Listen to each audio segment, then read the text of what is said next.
All right, for those of y'all who don't know, my name is Sam P.K. Collins, also known as Rise Queer Level. I am a grassroots journalist and educator based in Washington, D.C., and we are at the Thurgood Marshall Center in the Heritage Room. I want you guys to take a second and look around. You are sitting in the middle of history.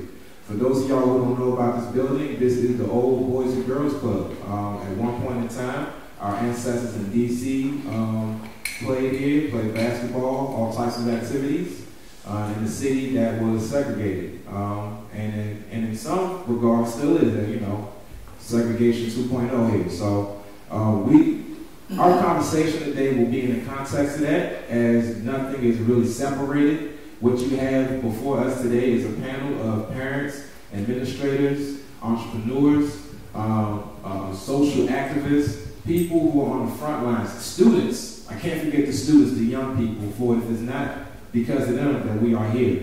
You have people who are on the front lines of this movement to make sure that we become better people each generation. So it's incumbent upon us to talk about what's going on in our communities and how we can best help one another.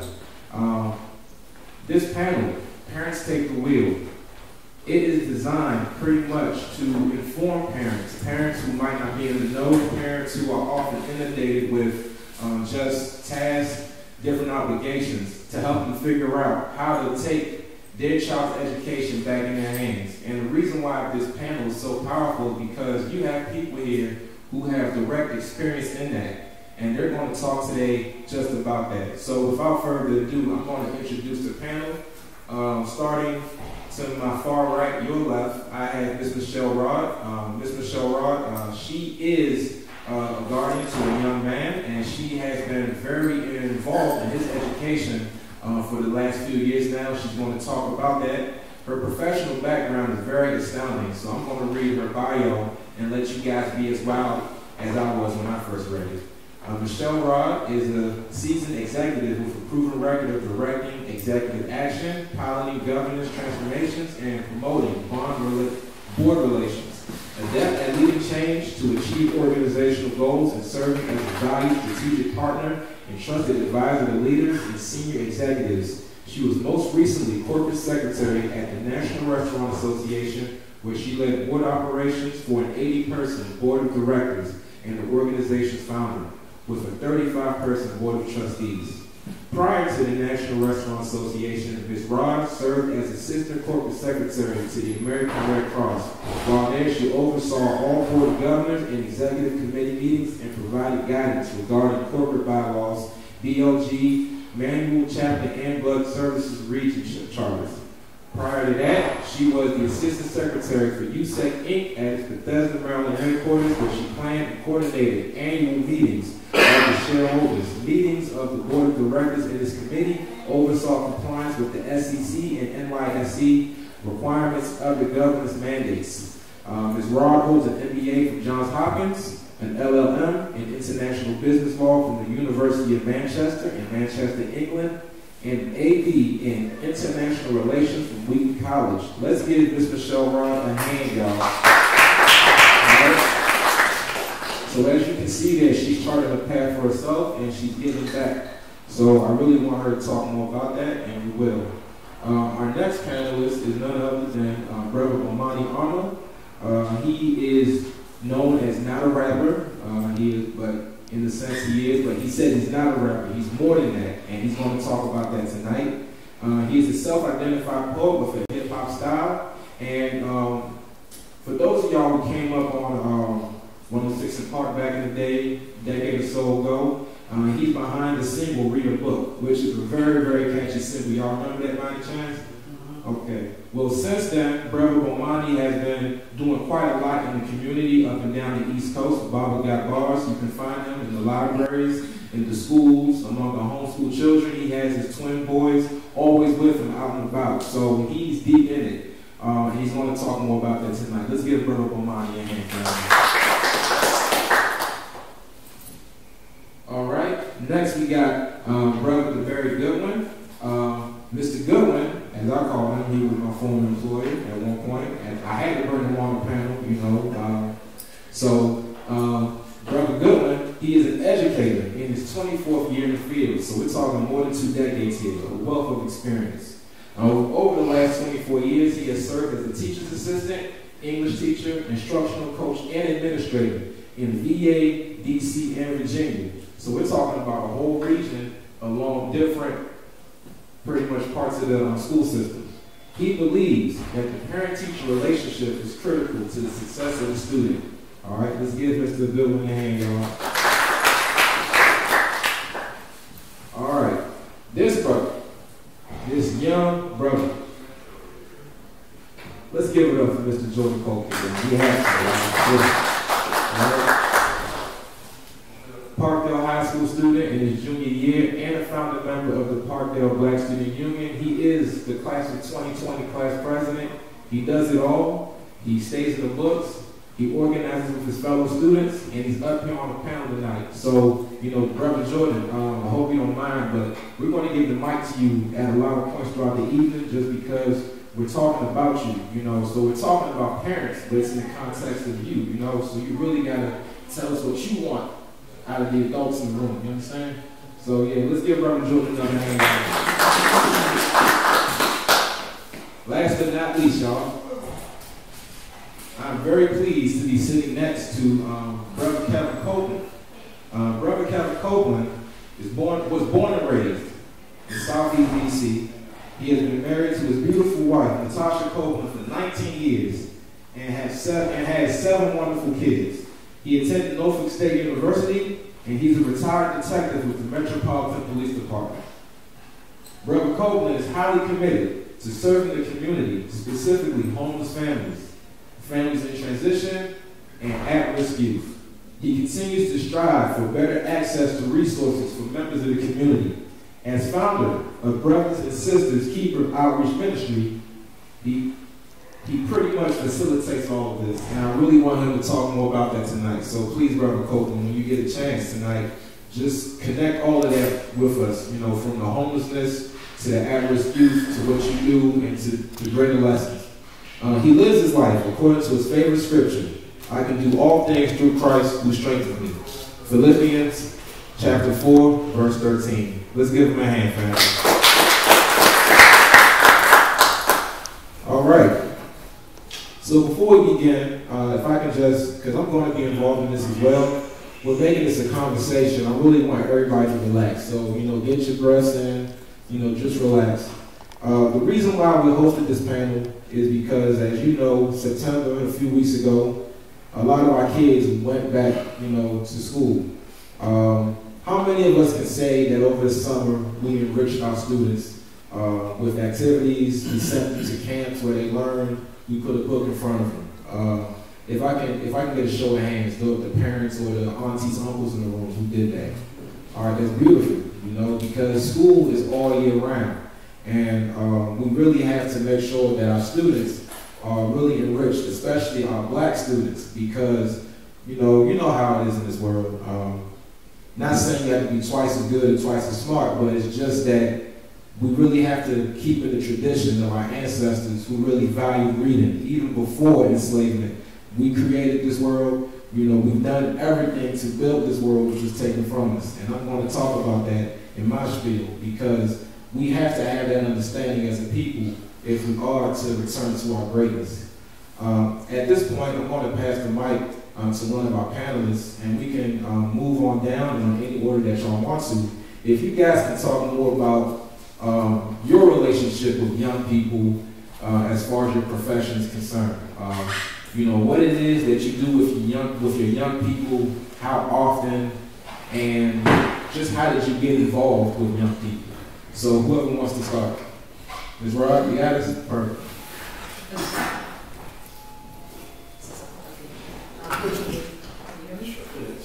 You got to hold it and press it. Thank you. So good evening. I got guardianship of my nephew 3 years ago. And it was something that wasn't expected. You know, he'd been in trouble. My sister called me and said, well, can you just, they were like 2 weeks left of the school year, and she said, well, can you keep him until the summer? And then she had to work and she couldn't stay with him. So I said, okay, fine. And when he got to me, I got to find there was a lot more going on in the story than just what was told to me. He'd been living with his father. That wasn't working out. He was Mr. Collins and Mrs. Thurgood, my nephew. So he's a very intelligent, smart young man, but he's had a few life experiences that made that it doesn't work for him in school, so he constantly needs to be pushed and prodded and poked. And he's got a few other things going on. I just don't want to go into all his stuff, but taking on somebody at the age of 16 who's been through so many, there's a lot of challenges there, and we're working through the challenge. The first year was really, really hard because even though I have a daughter with her, and I had her since she was a baby, so that's different. She was like somebody at 16. I always think he was fully baked. So you have to sort of undo all the bad habits, undo all the things that have been happening. And that takes a time, and it takes a toll on everything, because one of the biggest struggles we have with him is that he thinks we're trying to change him. We're trying to make him into somebody he's not. And we respond, it's not we're trying to change you, we're just helping you because you're going into how you are right now. You want to be successful. We're trying to help you to become successful. We're trying to teach you the lessons that we learned. And when it was learned the hard way, so that you don't have to walk that path. But so that's the struggle we have, is that he's now 19. He's not 19, he'll be 19 at the end of October. So now we have a different struggle that he feels that he's a young adult. That we are not able to tell him how to live or what to do. So we have a different, he's a senior in high school, so though he's still a senior in high school, he's still a young adult, he wants to make his own decisions, do his own things, and now we have a different struggle, which is following the rules. Because he's figuring, I'm a young adult, I don't have to follow the rules, I can make my own rules. So at each point in the process, we've had to deal with different issues. And it's a struggle not to become frustrated, not to just throw your hand up and say, okay, that's it, I'm done, you're out. Because we have done that from time to time, because he's really hard-headed. So it's a struggle, and I mean, we're still struggling. We're still going through it. We haven't yet cracked the code on it, and I don't know that we ever will. But each day we get up, we try, we yell, we scream, we get frustrated, we just try again the next day. Thank you very much for being there for a teenager. That's rare. I know some of my first educational experiences was working in an alternative school out in Largo, Maryland. And a lot of the students that I work with were 12, 13, 14, 15. And coming to the reality, a lot of them were foster homes and coming to the reality by the time you get to 12, 13, 14, 15, that you're not going to find adults that are just going to adopt you. As you said, they're pre-baked. And everybody wants to be able to put the ingredients in themselves, because they think that's going to solve the whole thing. I wanted to answer the question once again. My name is Bomani Armah. I'm not a rapper, I'm a poet with a hip-hop style. What I do these days is I have a program called Baba Got Bars, B-A-R-S, which is the Bomani Armah writing system. And I go throughout schools. I've actually expanded to New Jersey and Philadelphia and Delaware, all the way down to North Carolina. I actually just accepted some teaching opportunities in Las Vegas next summer, so it's been really, really cool. Basically what I do is I come into a classroom and I use art integration to teach your students basic elements of everything they need to know from the Common Core through writing hip-hop songs. Because basically, to be an MC is the art and the science of taking English and dividing it by math. And I approach it that way and take it step by step and have my students write songs about absolutely everything. So I tell people all the time, if you see me and I'm not smiling, remind me that I make rap songs with kids for a living. All right, it's the best life ever. I started doing that because I was born in Washington, D.C., raised in Beach County, Maryland. I am a product of a very close-knit community that invests time and energy into the children. I have so many stories from football coaches, baseball coaches, basketball coaches, my middle school acting teacher, my second and third grade teacher who probably let me get away with turning their homework way too late, way too many times, and they set me up a little bit because she loves me and people looking out for me. My high school choir teacher.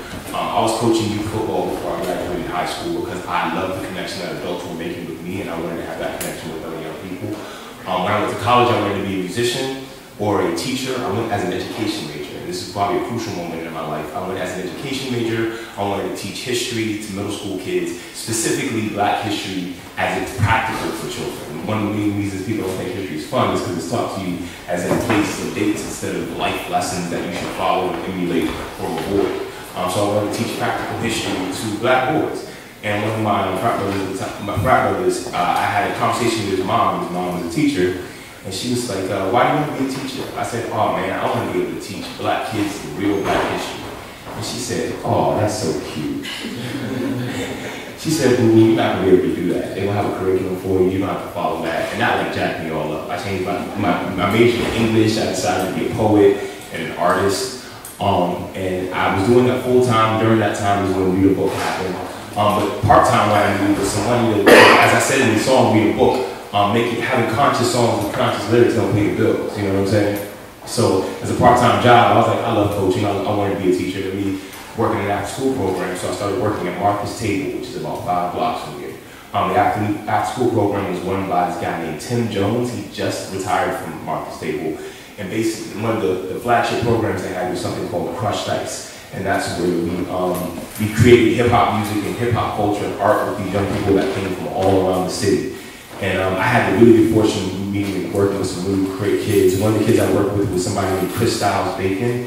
If you've never heard of Chris Styles, look him up. People tell me all the time, oh, you need to hear about Chris Styles. He was my student when he was 13. I tell him it's his fault that I think I can teach hip hop because I think all my kids are going to be as brilliant as him. So he kind of set me up, but I'm in it full time, you know, 10 toes in it. For Marcus Table, my wife at the time and I worked together at Marcus Table, and we got pregnant. We had twin boys. Our relationship didn't work out.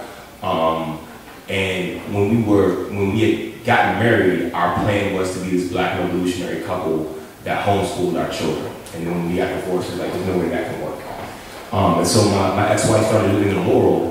First of all, I won't tell that story. I'll come back to that story. Started living in Laurel. But I'm self-employed, so I can pop in on my kids' classes at the time. So one day, I wasn't paying attention to the day.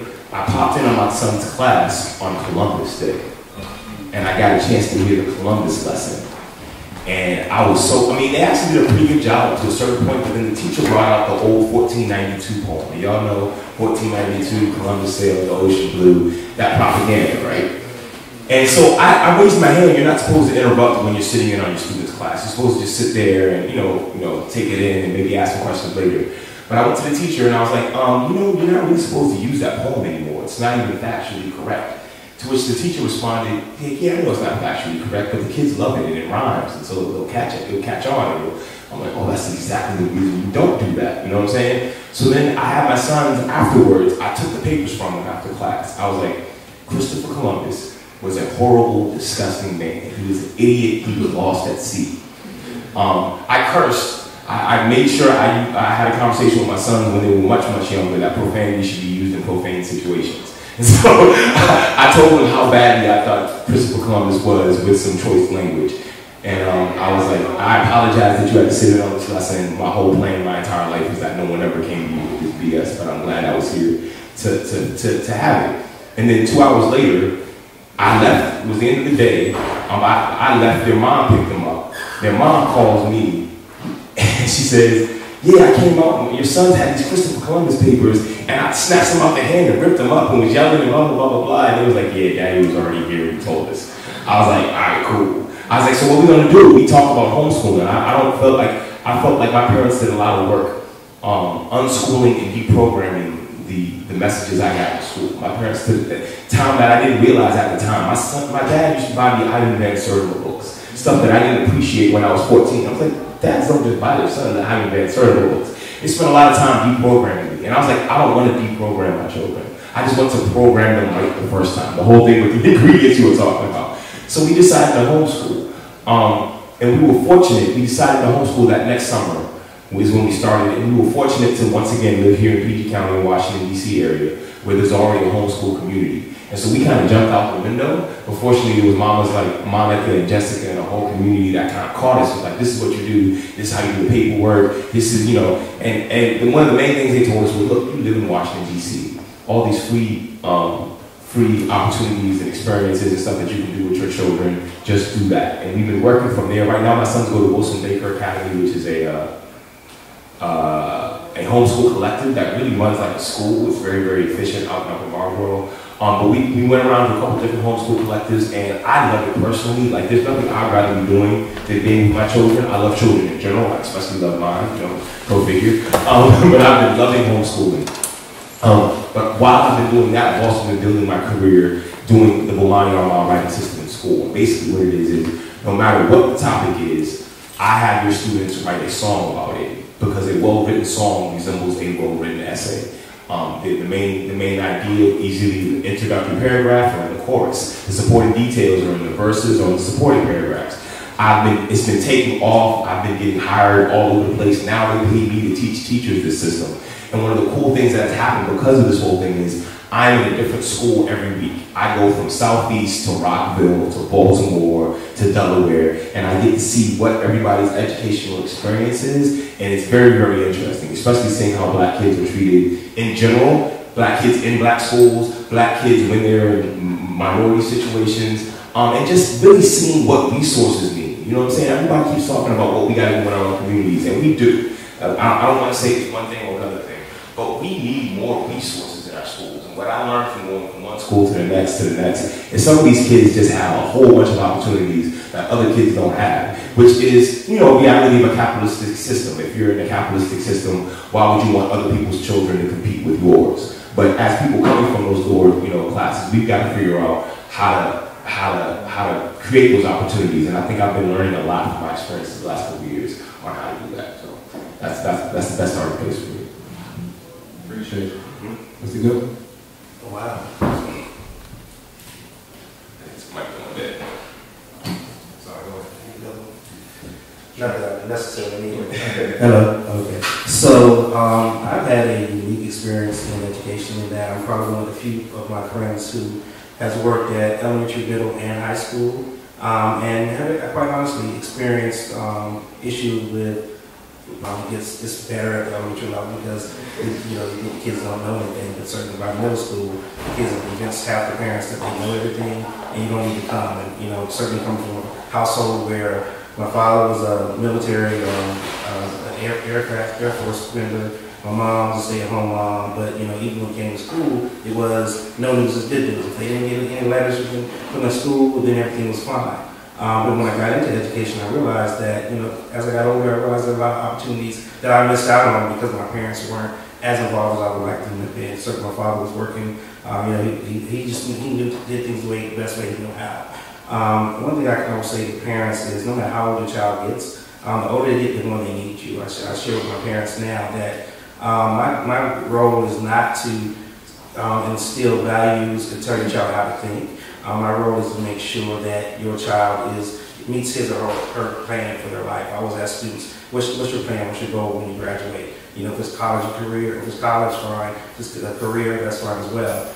But I think when I meet with parents, I say all the time, I don't know what your plan is for your child. We have a curriculum, yes, but if you have a plan for your child, I need to know what that plan is so that we can work together to make sure that I'm giving him or her experiences that meet that plan. Because we don't want to do a cookie cutter. Everyone gets the same look, everyone does the same lesson, because at the end of the day, yes, there's a curriculum that needs to be taught, but there's a way to change that curriculum so that your child is getting benefit out of it. I don't care if you're reading a comic book, a newspaper article, what you're reading every night.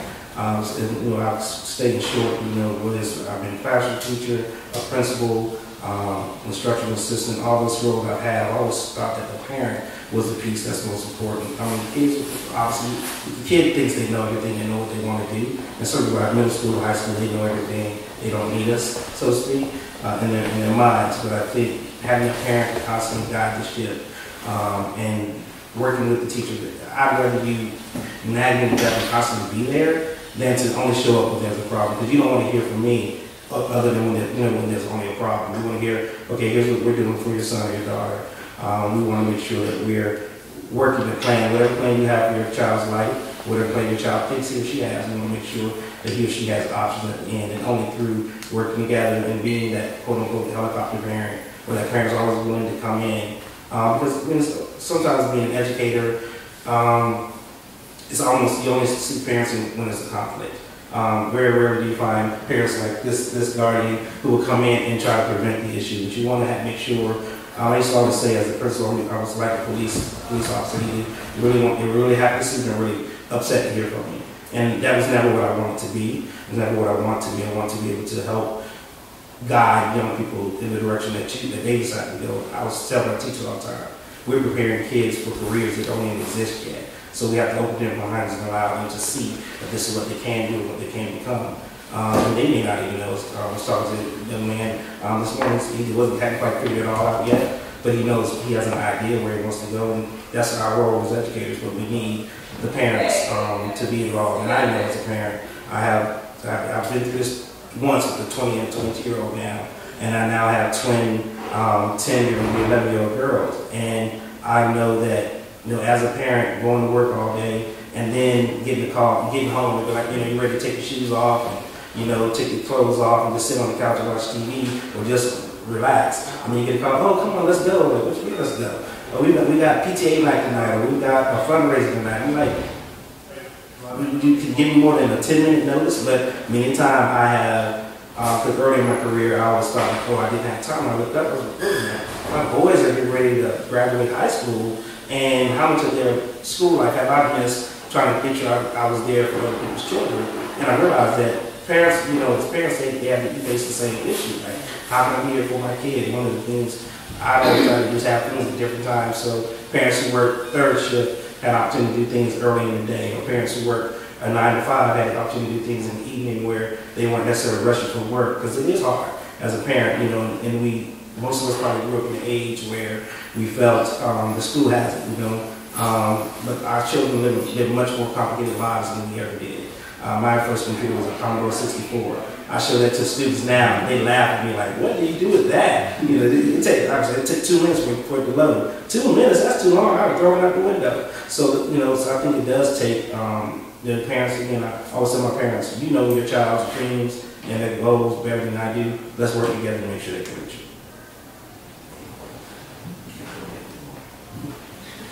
So I don't really have a long story or background like everyone else, but I guess I'd say that my involvement with students came from the fact that I am a student, and I really felt that our voices weren't being heard as students, and so that's how the Black Student Union came about.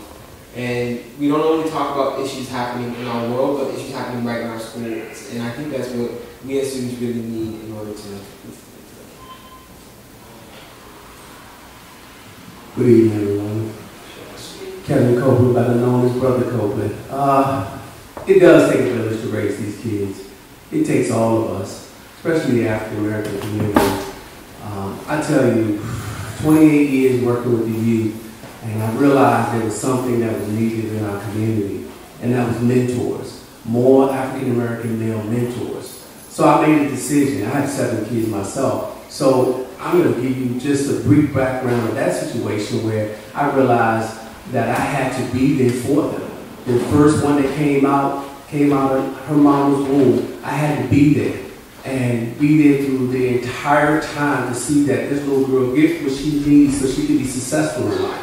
That's what we need more of our parents. Our parents have to play a role in this. We can all be a part of change. Change is not what you say, it's what you truly do. And we have to be there for those kids in order to help them. It's called support, because a lot of times kids want to see their parents come through the door, even though they act like they don't, but they do. And so now that I'm mentoring at a school in Southeast DC, I challenge my parents to come and shadow. I said, look, I'm going to pick you up. I want to take away excuses off the table. Come on, let's go and see what your kid is doing. So that way you'll be more involved in.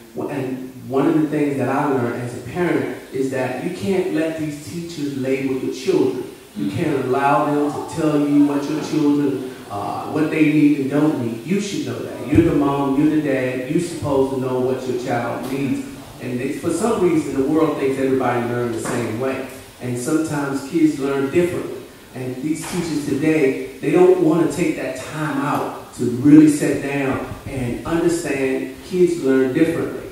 And so they have to find a way to help other kids who doesn't learn the same as others. You got kids who are smart, who catch on quickly. Then you have kids who don't catch on quickly. And then if they don't catch on quickly, then they get left behind. Then they become class clowns, and they just go, it just rolls down the hill. And as a parent, I make sure that my daughter, when she got into high school and she went to college, Stevenson down in Baltimore, she graduated, to God be the glory, and it works. It works, y'all. Parents, the parents that are in the room, it works. You have to put in some time. You have to look at your schedule. You have to say, I got to go to this school. It's not, yep, we working. We all working. Yep, we working. We're trying to make this money. But what is the purpose of making all this money and your kid is falling by the wayside?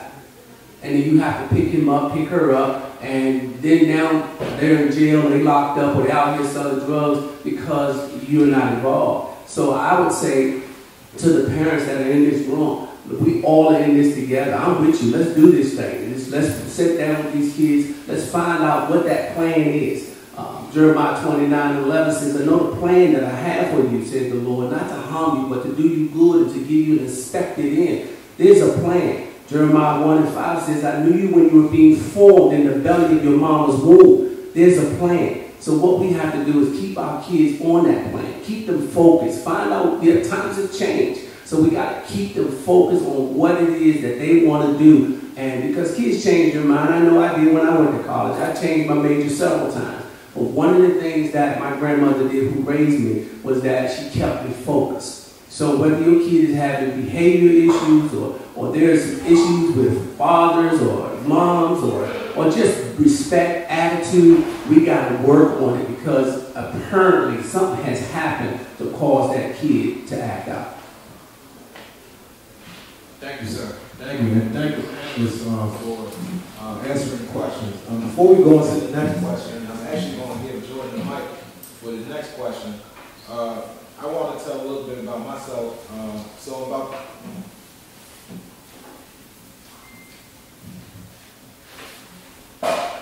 Hello? Take it down. Hello? Hello? Okay, so about 3 years ago, I got into teaching, and it actually happened by happenstance, just working in the homeschool community, and then working at a charter school, and then jumping back into the homeschool community. And then around that same time, I became a tutor and a mentor.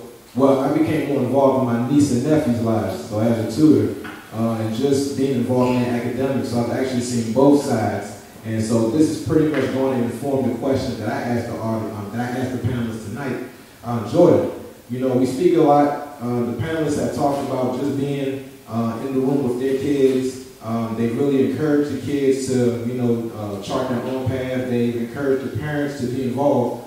What do you want to see out of the adults in your life?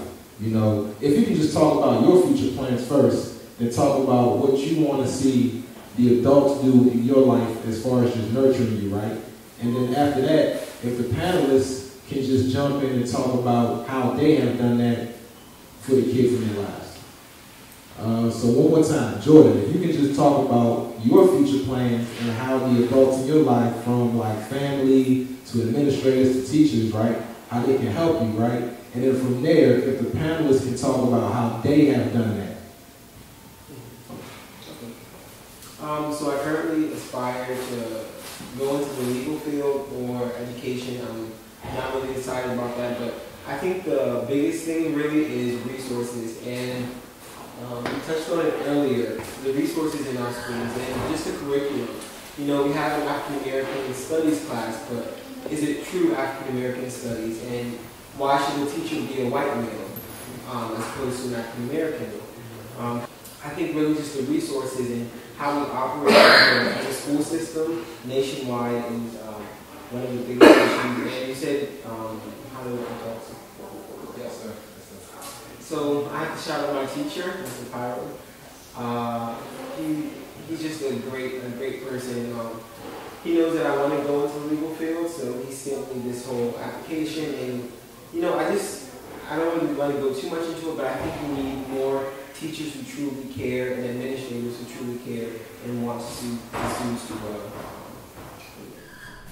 So, to include the parents in this question, I'm going to ask, to add on to Jordan's inquiry, how have you guys as parents, you know, because I'm seeing there's some overlap between parents and administrators and professionals here among our panelists. How have you guys as parents kept a pulse on your child's education and just pushed the teachers to be more involved, or as Mr. Copeland said, to be more cognizant of the differences in their learning? Who wants to start this? So my sons now, they're in a homeschool collective now that operates sort of like a private school. So right now they have a lot of teachers, and I'm sort of more in a parent role, and they did kindergarten and first grade in a traditional public school. But as I said in my anecdote, like I would drop in on the class all the time. So one of the things that, and it might seem kind of cliche, but you should understand how important this is, and that is, as a parent, you are the teacher. That person in the classroom is your assistant. All right, you are the teacher. And the main reason is your child, especially in these overcrowded public schools, but even in the well-run ones, is not going to get enough one-on-one time with an adult to really understand all their talents and all their capabilities, no matter how good that teacher is. In order to really get the most out of your child, they need an adult to be able to ask them some probing questions, to do more than just go through their paper and check if they got it right or wrong, to see if your child has an aptitude for language, or you know what I'm saying, and they'd be like, oh, maybe you should go into this. I love my job because in every class when I go, there's like 25 kids, I can see in their eyes that 3 or 4 of them are in my tribe. You know what I'm saying? They're artists, they're writers, you know what I'm saying? I feel bad that electricians don't get to come to class and show their electricity off, because I'm sure there's some kid that would just catch eyes and be like, oh, we're in the same tribe. And so, but that's what you need to do as a parent. You got to be all over their education. And one thing, and especially I learned this in homeschooling, people think were intimidated for me when I went to homeschooling, because they're like, you know, you need some kind of teaching degree to teach your children. And it's like, no, you need a teaching degree to teach a classroom of 30 kids with state regulations. That's what you need a teaching degree for. To teach your child, you need probably the education that you have and the zeal to teach your child. That's basically what you need. The reason you need a degree is if you're trying to balance all this other kind of stuff. Otherwise, you just need to be paying attention to your child's own curiosity. What really throws me off, and my big thing is experiential learning. My big thing is kids doing stuff. Like we'll do, instead of doing simple math problems, we start with a car. You know what I'm saying? It's like, okay, in order to make this car work, what has to happen? And then you need to measure that. Oh, okay, why do you need to measure that? Well, if you're measuring, what are you doing? You're doing addition and subtraction. All of a sudden, the student understands the relevance. You're not just doing rote memorization. We all know kids who can do the rote memorization, and then we know kids who need reasons and why. And a lot of times it's our black boys. And why is a good question. We should be giving them why. That is a completely legitimate question. And so that would be my good thing as a parent, is just make sure you give them a whole bunch of experiential learning. The other thing, especially in elementary school, our students do not move around enough. Our children, if you're 5, 6, 7, 8, one of our main problems with boys, girls, everybody, your arms and your legs, they're brand new. More than anything, you're trying to figure out what you can do with them. Our kids usually run around for about half an hour. I would triple, quadruple. I have a friend who's a principal at a school. He takes his boys out for basketball to do math. And what they do is they keep score by 3s, or by 7s, or by 11s, or by 5s. But he keeps them moving. All right, it makes no sense to have a 6-year-old sitting like this for more than 10 minutes in a row.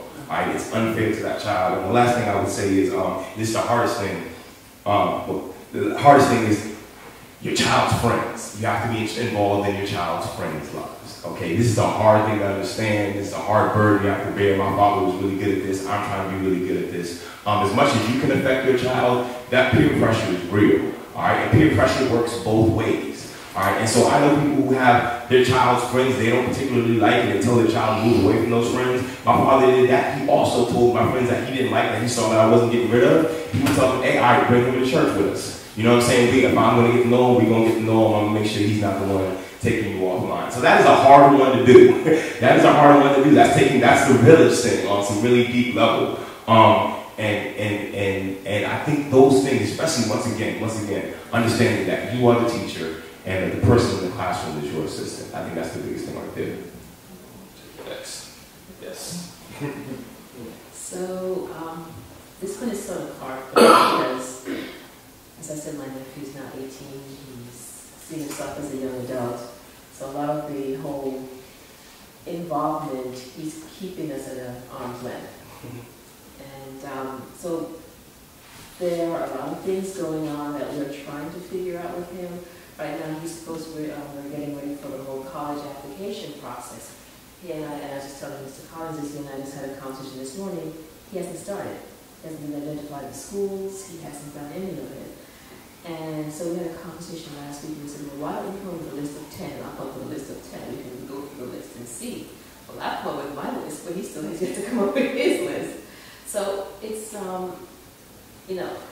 right now I'm struggling because I'm trying to figure out how to respect the boundaries he's putting up as a young adult, but also make him appreciate and understand, it's not going to work. I need to be in there, we need to be in partnership, we need to be working together, and I don't have the answer, so I keep saying to myself, I am ill prepared for this. Actually, I jumped into something that I was kind of ill prepared for, because most days I feel like I'm doing the worst job possible.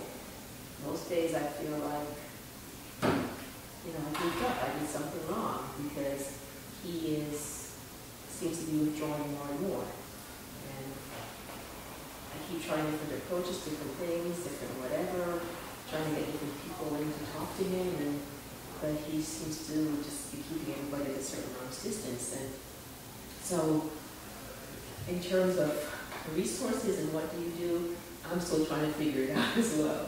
So if anybody has any suggestions, I'm open. What keeps you going, McGraw, if you don't mind me asking?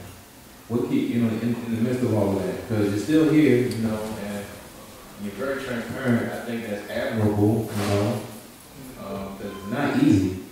So what keeps you going? My nephew is intelligent, he's very astute, he's very smart. He says that he wants to do communications, do sports journalism, and I believe that he does.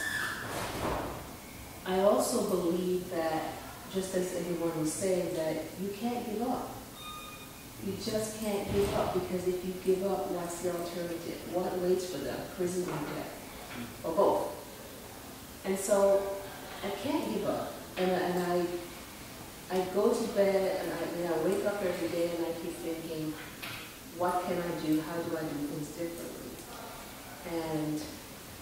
But I also know that I don't give up, because I understand what's waiting for me if I give up.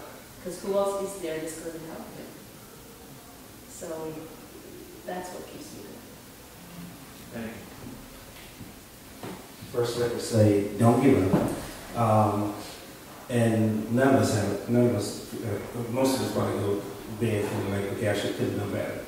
I had the privilege of my middle son come to live with me from 8th grade to graduate.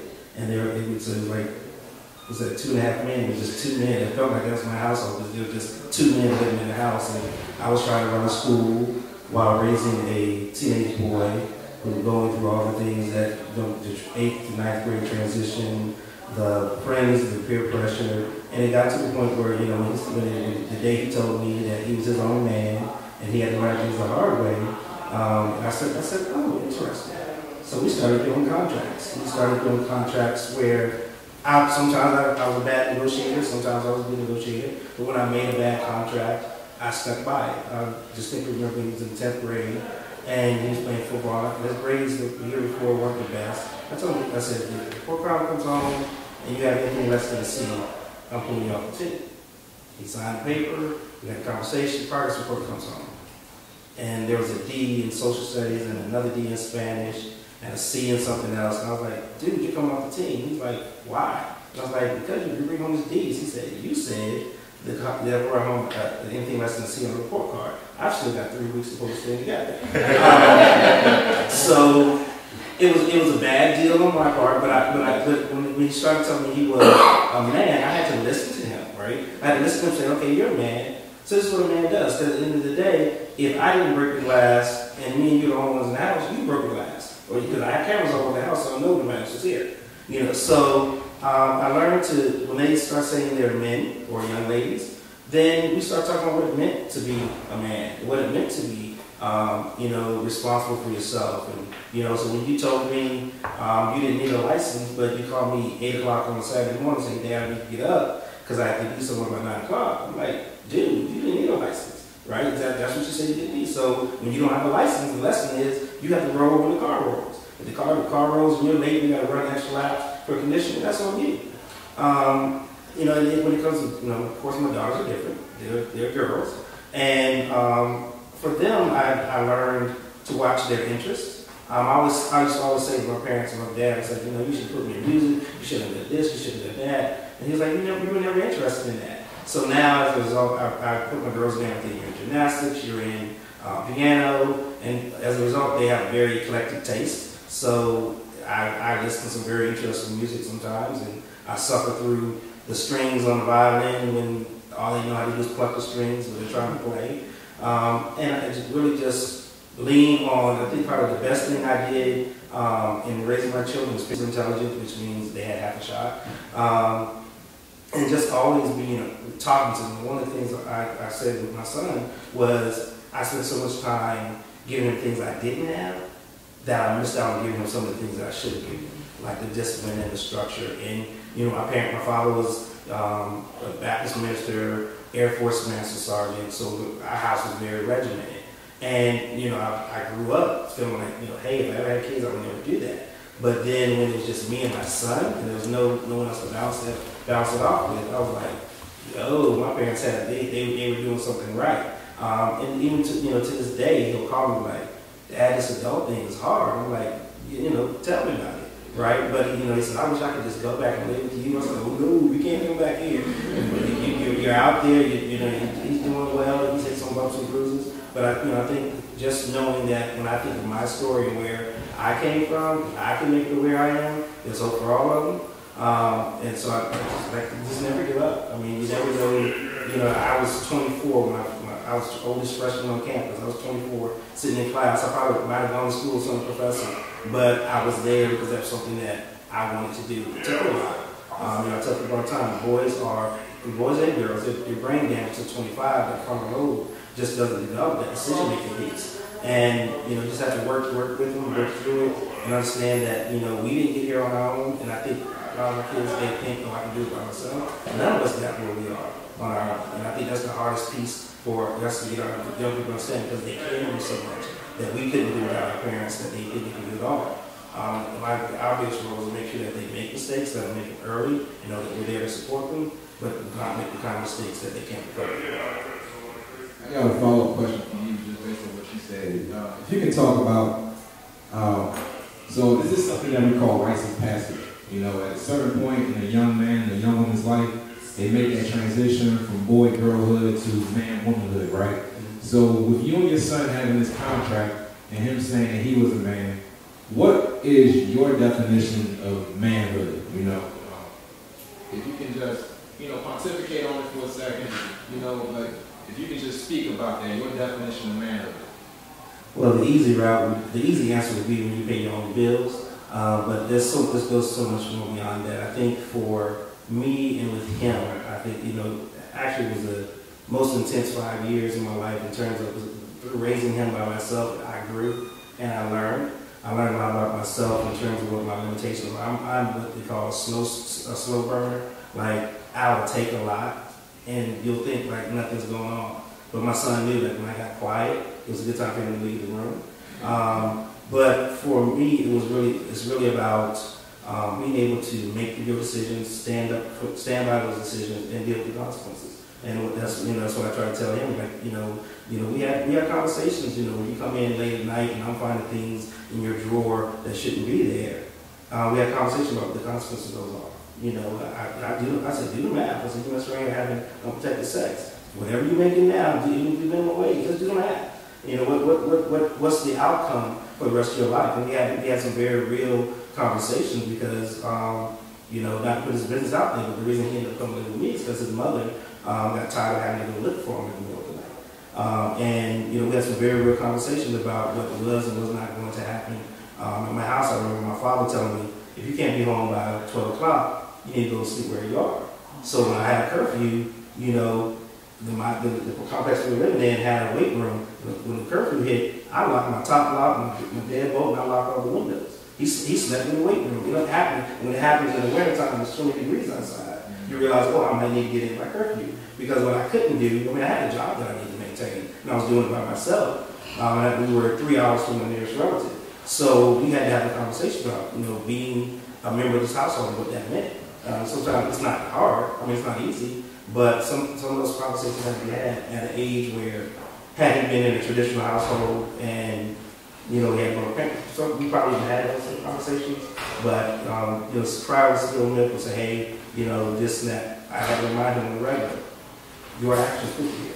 Now you got to make the best out of it. Now he's doing a lot better. He acts like he has some sense. And, you know, but he's a boy. He's not 25 yet, so we're still doing that brain dead. So just to recap, what I'm hearing here in response to Jordan's request is not giving up, holding teachers accountable in the sense that they're your assistant, and pretty much having those hard conversations and letting our children know that there are consequences for your actions. That's what I'm hearing so far. So it sounds like we're in the makings of a pretty nice foundation for a well-rounded, disciplined, wholehearted child. All right, Brother Copeland.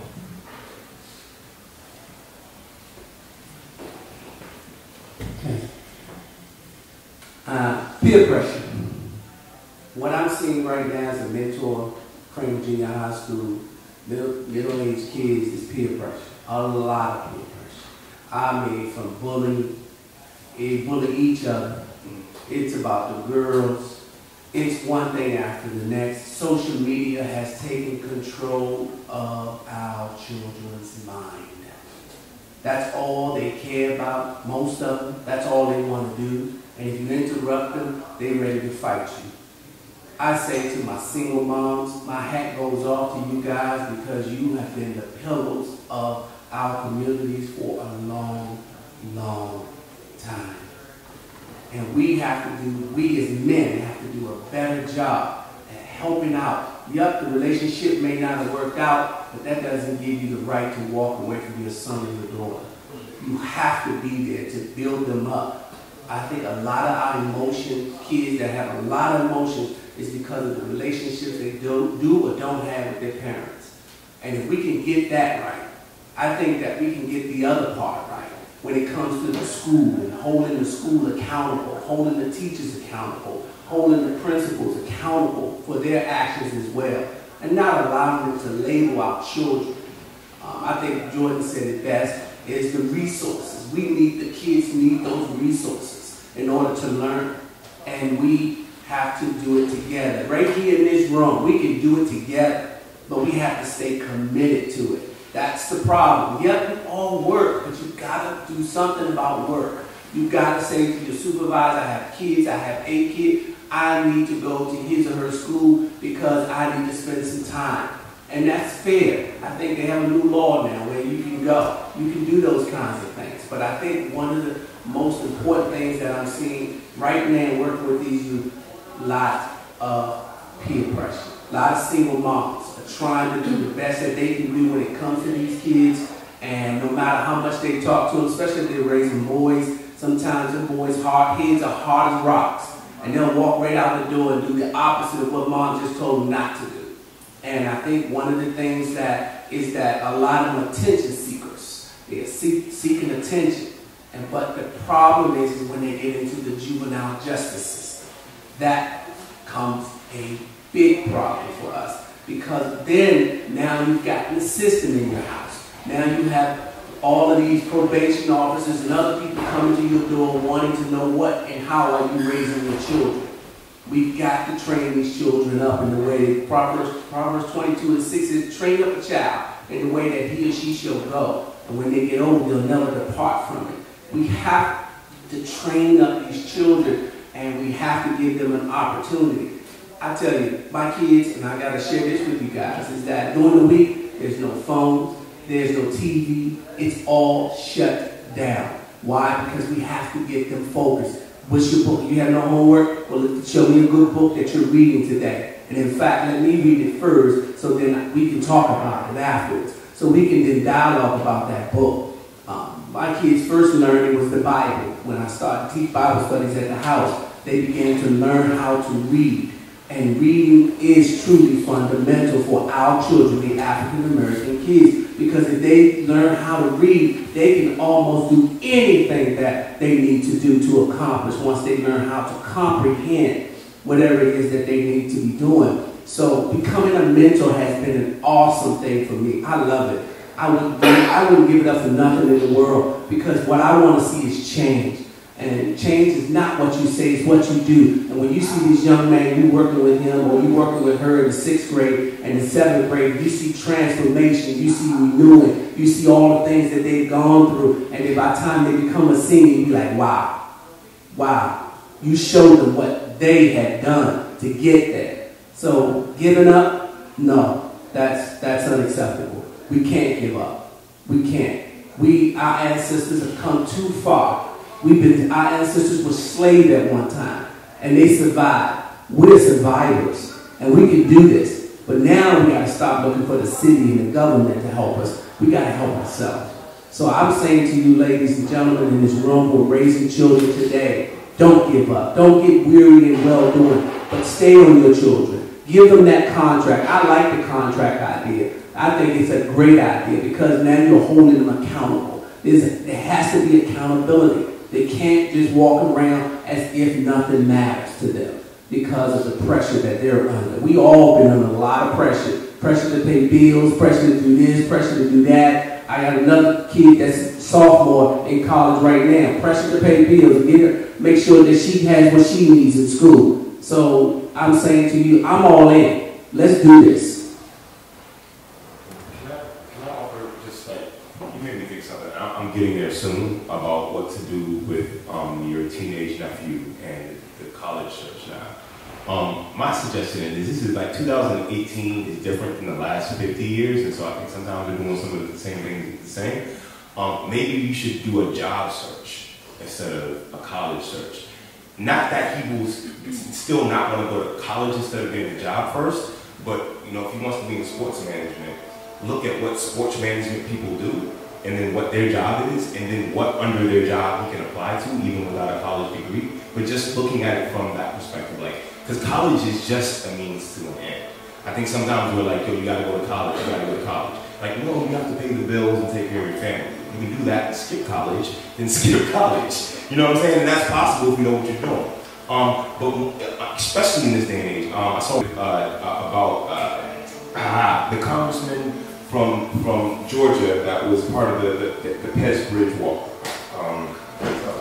Lewis, okay? So they interviewed one of his biographers, and the biographer said that at the time that Lewis was involved in all of this civil rights movements, he was just got married, and he just graduated, and that he had no debt, all right?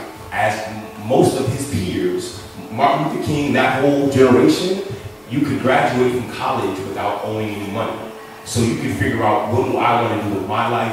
What do I need to do for my community? A lot of people now are entering into the young person phase completely up to their eyebrows in debt. Now, that's not exactly necessarily a bad thing, but it is if you have no plan for that debt. Some people don't know what they want to do in school, have no idea what to do with their degree, they just have the debt. I was almost one of those people. You know what I'm saying? And so I think we have to start being strategic about how do we prepare our children for the future that doesn't involve them being in $100,000 in debt by the time, before their brain has finished forming. Because literally, you're in $100,000 debt before your brain has finished forming. At the age of 18, I heard a very good story. At the age of 18, they asked you to pick your major when the summer before you were asking permission to use the bathroom. right? You need some time to figure out, maybe you need to work in the mailroom somewhere of the job you think you might be interested in to see if that's really what you want to do before you spend $100,000 on it. You know what I'm saying? Or you find out the business of the hustle that doesn't require you to spend $100,000. Or, like, pay for it as you go. Take your time. Graduate at 26. Have no debt. Keep your options open. You start off as a nursing major. You pay your way through. You realize 2 years in that you do not want to do that. You have not already invested and have $8,000 in debt. You can make a free decision. Now, in order to do all that, this is a harder conversation. I apologize. This might be even harder than the college conversation. In order to make sure that works, you have to have a really serious conversation with your child about debt. We already talked about that, and their vices, because that's what kills you.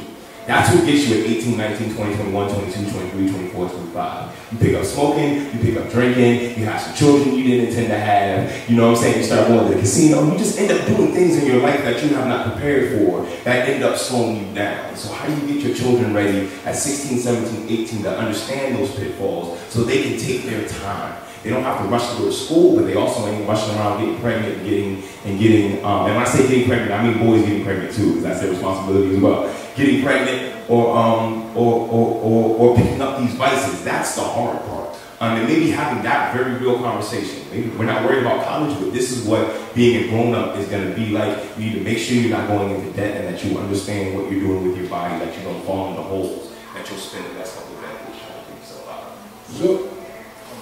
So we did have those conversations. Gotcha. Like, this summer he worked at an organization called DC Pray. Okay.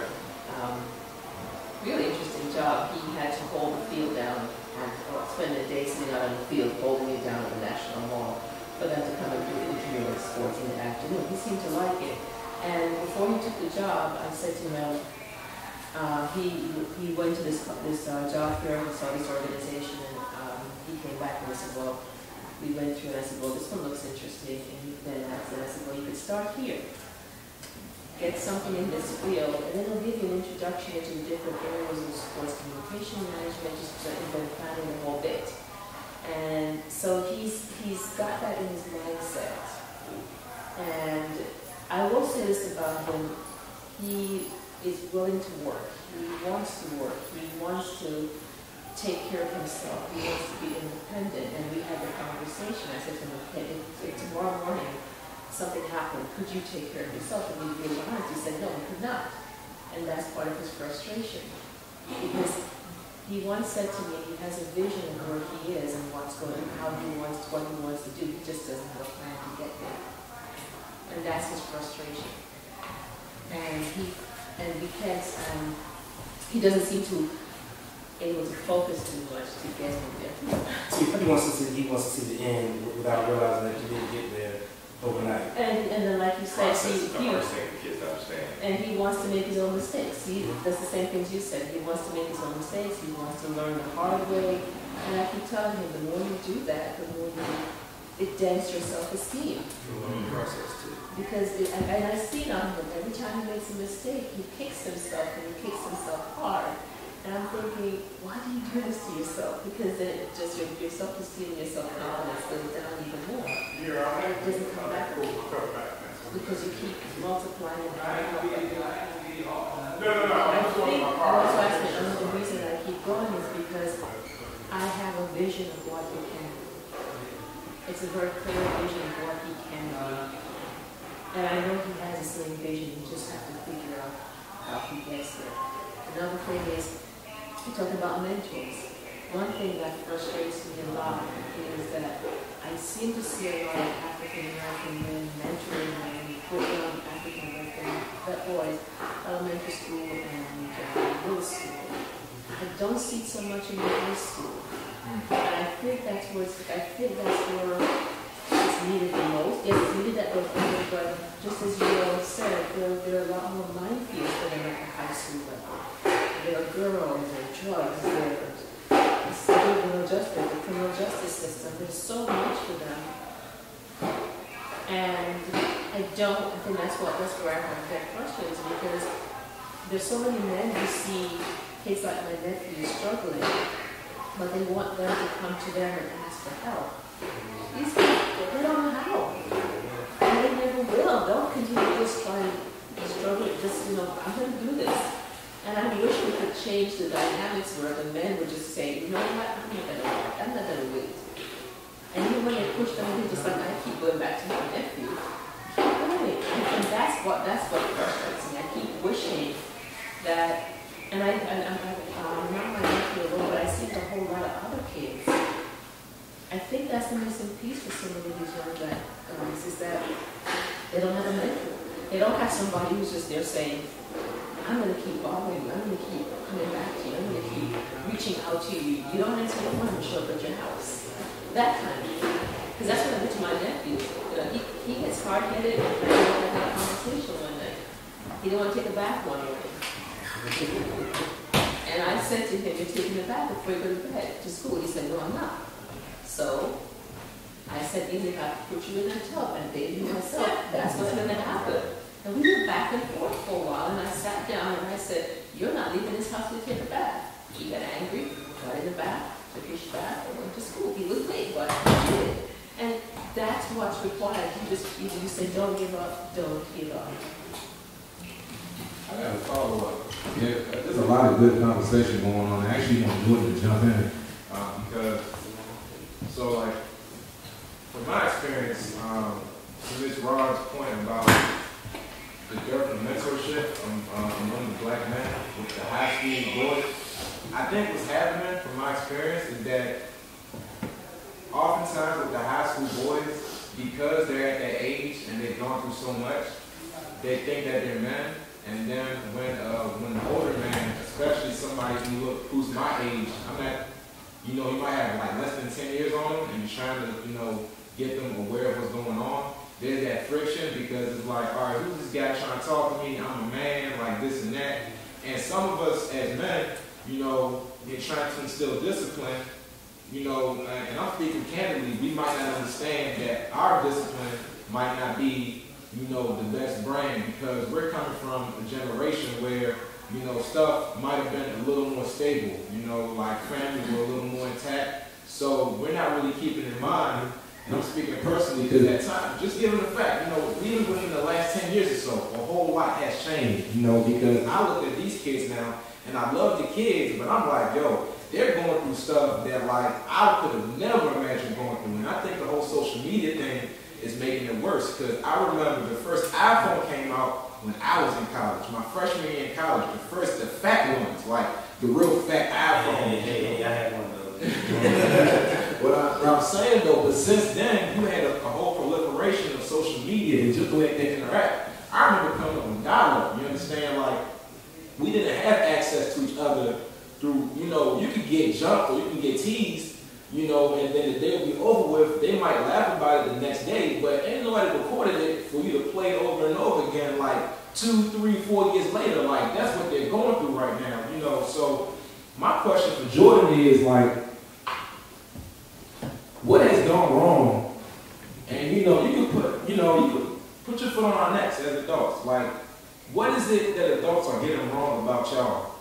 And why is it that we're not connecting to y'all? Because we're trying hard. Like, listen, like, they say we're not trying, but we're trying hard, and sometimes it's just hard to understand what they call a generation Z, or the iPhone generation, yeah, that's what they call y'all now, It's so hard to understand y'all. So what is it that we're not getting right about y'all that can let us inside y'all hearts and get closer to y'all? I think that was a really strong point to mention the lack of support at the high school level, because you see it a lot in elementary schools and middle schools, and it's just like, oh, it's cute, and but as you go through the years, different stuff eats away at that, and it's just like you pretty much lose all of that mentorship that you had, and there's not really many programs that focus on high school students.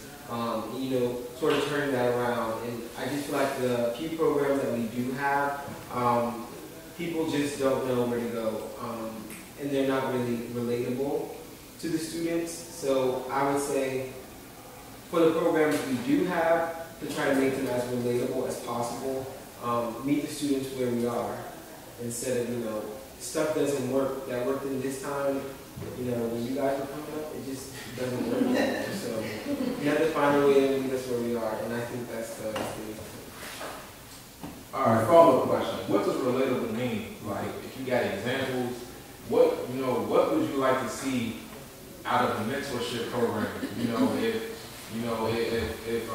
If Mr. Copeland, Brother Bomani, Mr. Goodwin, Ms. Ride, if we were all to come to your school as mentors for the young women and young men, what would entice them to listen to us, to at least give us a chance? Okay, I'm going to be honest. Go ahead. I don't have an exact answer for that, but I'm guessing. I don't know. I mean, there's no real answer because each person is different. The school you go into, you're going to have to go a different a way about how you're going to reach those students. So I don't think there is a way to say, okay, this is what we're going to do. This is how we're going to reach the students. I think depending on where you are, you have to assess the needs, see what the students like. For example, at my school, we had this honor roll pep rally thing, and they had some guests come, and the students, it wasn't what we liked. So I think this is another thing that goes back to resources that help the students improve in those areas that are weak. But I don't really have an answer for that because it's going to be different depending on where you are. So it sounds like you just want people to listen to y'all. That's what it sounds like. Do you feel like you don't get listened to enough as a young person? I think, well, I'm fortunate enough to have a family that listens, but unfortunately, a lot of our students don't have that. And with the schools, we have our counselors, and they have 600 students. They can't focus on, that one student or this person who looks sad in the hallway. And I feel like that's just, a lot of stuff goes overlooked and unspoken. So I think definitely listening is one thing. I have a follow-up question. And thank you so much. We got to give Brother Jordan a hand.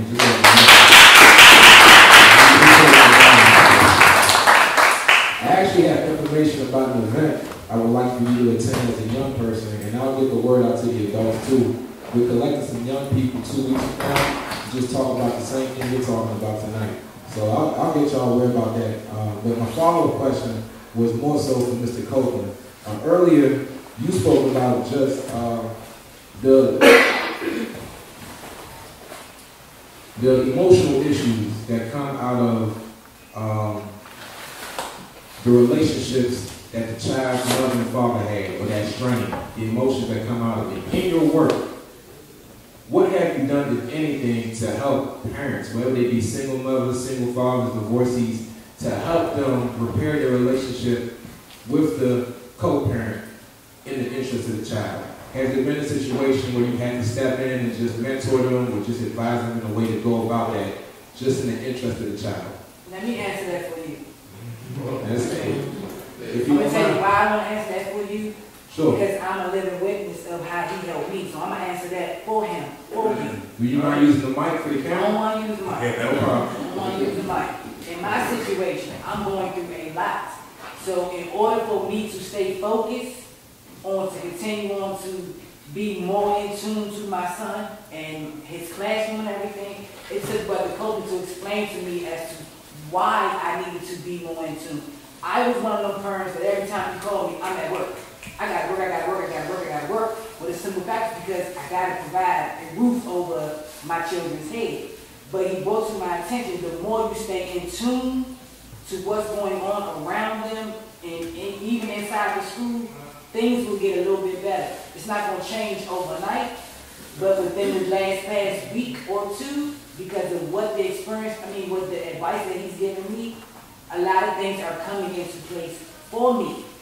And I swear I'm a living witness of it. I'm like, my son is not peaches and cream. He has the situations that he go through. But in order for me to understand, it had to take for Brother Copeland to step in to explain to me as a better way to deal with J-Mom. Thank you for that. So you don't have to say that.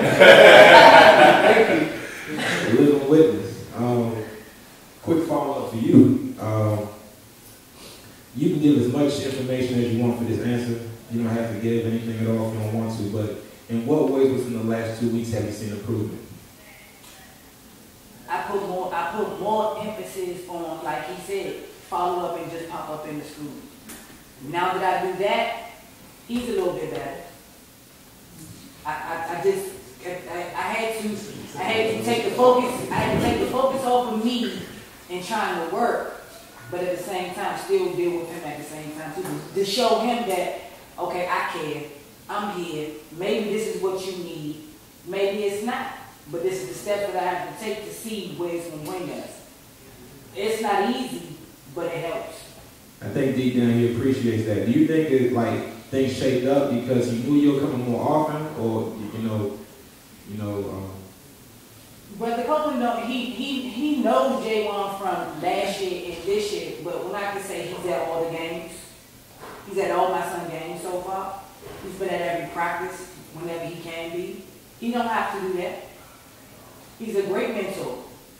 Even with the situation with my son and his father, he even addressed the situation and even asked J1, is it possible we can all have a sit down, a luncheon or something on me to make the situation even better, that maybe that you will feel as though you want to speak to your father. But the answer that J1 gave him, he respected J1 for that and didn't move on to that action because he felt as though maybe the friction wouldn't be right.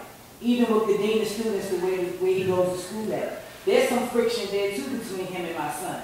But because he has stepped in and like he comes and get J1 and take the time out and spend, helps him out or whatever and talk to him. He's always at the school making sure, everything. And J1 is not the only child that he works with at the school, but I can only speak for mine.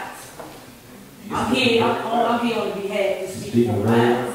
And it helps. He's a great one. Like his program is excellent. It's very excellent. So we're going to get another audience. Hi there. How are you? My name is Shirley's.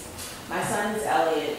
He attends the public charter school in Southeast, so he stays on campus Monday through Friday, come home, and comes on the weekends. It's his third year. He started in 6th grade. So there's a lot of the topics that you all have spoken on, and I kind of want to summarize, but I want to start with Mr. Copeland. So Brother Copeland ran an external camp at Kramer, and I'm literally about 50 feet from Kramer.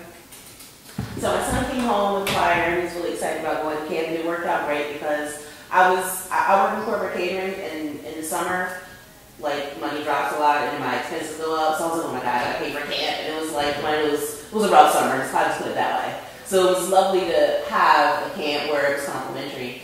And Mr. Copeland took a huge interest in my son. He's been a pivotal part in Elliot's growing. And just as you said with J1, it hasn't been peaches and cream, but it's definitely more so his accountability. And the great thing is that with my son, he knows at one point it was most of the part just me as far as support. And his grandmother, his uncle, people have their own lives, and he knows that I am his primary source of everything.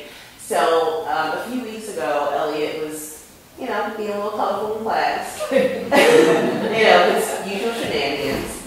So in the meantime, I had introduced Mr. Copeland to Elliot's some teachers and residents, through text, because he said he wanted to be there. So I'm the kind of person, I strongly believe in ability. It takes a village to raise a child, I only had one child for a reason, because it's hard as hell. The hardest job I ever had was not a check attached to it. So it's very, very hard. So during that time, I had introduced Mr. Copeland to some folks at the school. And Elliot, around that same period, was having some issues. So Elliot had told one of the teachers, well, Mr. Copeland's not going to come up here. Well, Mr. Copeland, what happened? You made an appearance. So ever since then, it's definitely about holding our children accountable, and especially when they understand. Like my son, he's brilliant, but he's a very lazy child. And he's the kind of person that he'll do the bare minimum to get by.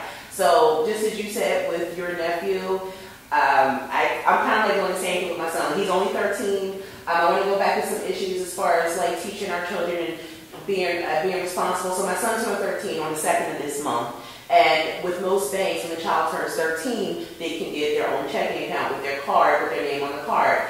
So last year, unfortunately, there was a tragedy at my son's school. A little girl had hung herself on campus, and my son's grades had dropped. So when his grades went back up, I gave him a $150 Visa card. So I'm like getting all these like weird emails, and because Elliot had spent the money, but he was still purchasing orders. I'm like, listen, that's not how money works. When it's gone, it's gone. Okay, I don't know what's going on. I said, but for your 13th birthday, I'm going to take you to the bank, sit you down with the banker, get you a checking account so you can understand you have to be responsible, and you're going to have to hold yourself accountable. And don't forget, your money is coming from me. So that's what we did. The day after, about 2 weeks after his 13th birthday, we went to the bank, and we got him an account with his name on his card. And he was just really excited. And the first thing the banker said is that, we need to have more African American families coming here and do this with their children. I said, well, first and foremost, this money comes from me, and I got to divide a lot of damn different ways. So he has to understand that when he gets my money, he has to be responsible with it. But I wanted to set that, I wanted to plant that seed with him and let him know that moving forward, this is how you conduct your financial business. So it makes a huge difference when you're, and again, I'm not perfect. I have some shortcomings as a parent, but I stopped with one child, so I know it's hard. So Mr. Copeland, we'll get back to Mr. Copeland. He's been great. He talks to Elliot a few times throughout the week, and it's just really lovely to have that support. It makes all of a difference, especially someone that's actually going to be consistent in your child's life. So thank you again. Thank you. Can I say something? This is why I enjoy this job. They ask me what I do. I just talk all day. I talk to people. Mr. Copeland's been cooling the whole time. He doesn't say much. So, he has people working with speaking for him. So I think that's very powerful. We can just give him a hand, y'all, please.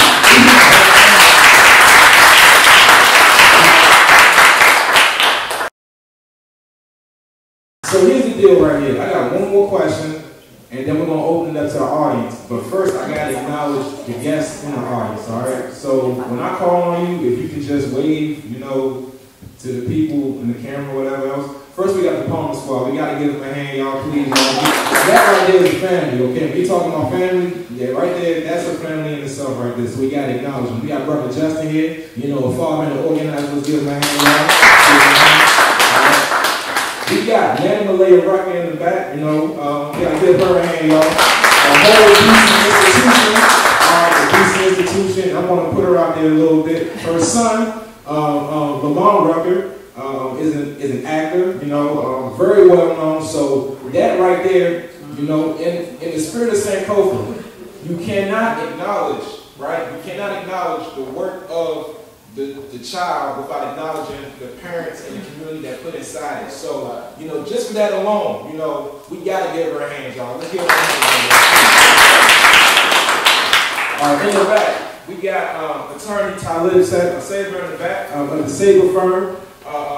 Recently, don't you butcher this, you went into education law from what I recall recently, right? Yeah, education. Okay, so education law. So if your student has an IEP or they're dealing with anything related to the education system, I need y'all to take that brother's number down because he will advocate for you. He is very African-centered in the sense that he is about family. And we've been talking about family here all evening. So please holler at that brother. Let's give him a hand too, y'all. And last but not least, we got Team Copeland in the house. They've been pretty good for this season.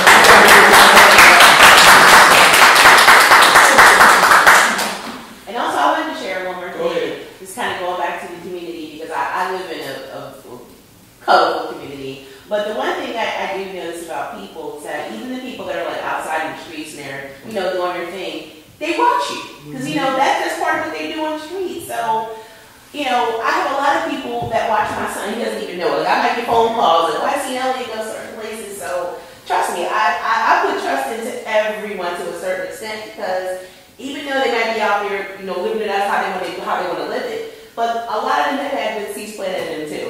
So, and I talk to a lot of people in the neighborhood. I'm not any better than anyone. Hey, we all go to work, we grind, we do what we do, how we get our money, how we live our lives, whatever. But I talk to people, and you'd be surprised in what you hear, even from people that you make to do something totally different than what you're doing and how they're living. But a lot of those folks, they actually have some good seeds in them, and they will. And if they see you're a decent person, if you're a parent, and they're going to check your child, because I have plenty of guys in my neighborhood check my son, and I really appreciate it. And I might get a text, I seen your son, and I checked him. And it's really important. I'm old school. I was raised by an older black woman from the South. It was like 8 of us in the household. I'm really old school, and I really believe in that village raising the the child and looking out for one another. And it's really unfortunate when you hear adults not check children and say, oh, well, that's not my child. I'm not snitching. There is no such thing as snitching on a child when you're doing something wrong, especially when you're an adult. If you see them, you correct them. Even if you don't tell me, correct them. And it's just sad to see. It's just so sad. And this is the reason why so many adults are getting cussed out by children, because I just turned 40 at the beginning of this year. There was no way you would, even if you did curse, you didn't curse in front of an adult. That was the Antichrist. Like, are you serious? But now it's just so common. And when I walk and I talk to other neighbors and people in the neighborhood, they're like, oh, that little girl, oh my God, he cursed me out. And I'm just like, you hear it so often. It's so sad. And going back to the children's friends. So this is what I tell everybody. Everybody's kids come to my house. When you in my house, I'm in my mom. I'm everybody's mom when you in my house. So there's certain rules you have to abide by. All the kids like being in my house, no problem. That means you're going to have chores. You have they clean the put the trash out. If you're drinking my bottled water, eating my food, guess what? You're going to help do something in my house. That's just how it feels. So you may be a different way when you're outside, but once you hit 1815Q, apartment 1, you're my child. So I expect you to conduct yourself in a certain manner. Thank you.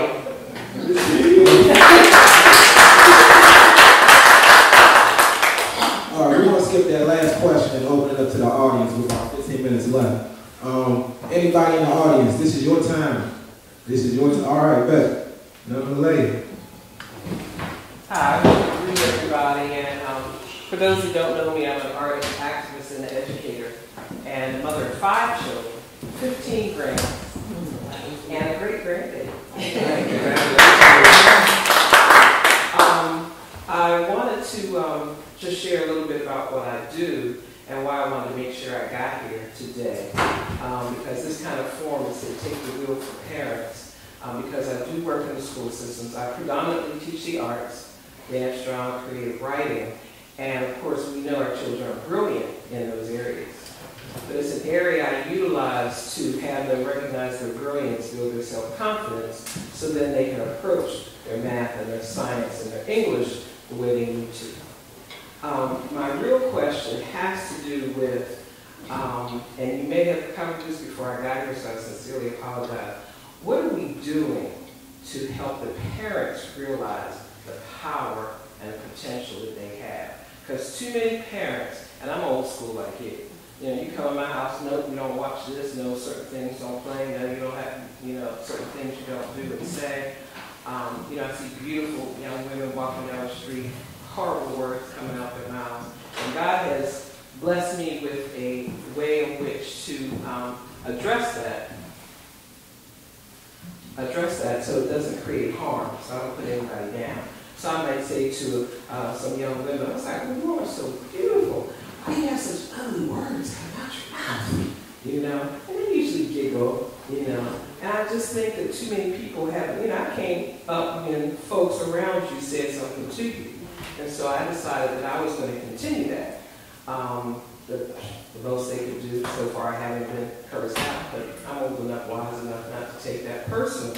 But I find they need a reminder. So what I find in talking to some parents, though, is parents don't feel they have the power to discipline their own children. A lot of them feel like, oh, well, I don't know. So-and-so wouldn't do that. I don't care whether it's Shaquan, Ronnie, Eddie, Susan, whatever the name is. And then I'll ask them, I'll say, well, but who's the parent? You say the child won't do that. They can be as young as 3 or as old as 13 or any age. So we really need to do more so the parents really feel empowered. Because oftentimes they feel as though they can't do anything. And not only that, the children know what the climate is now.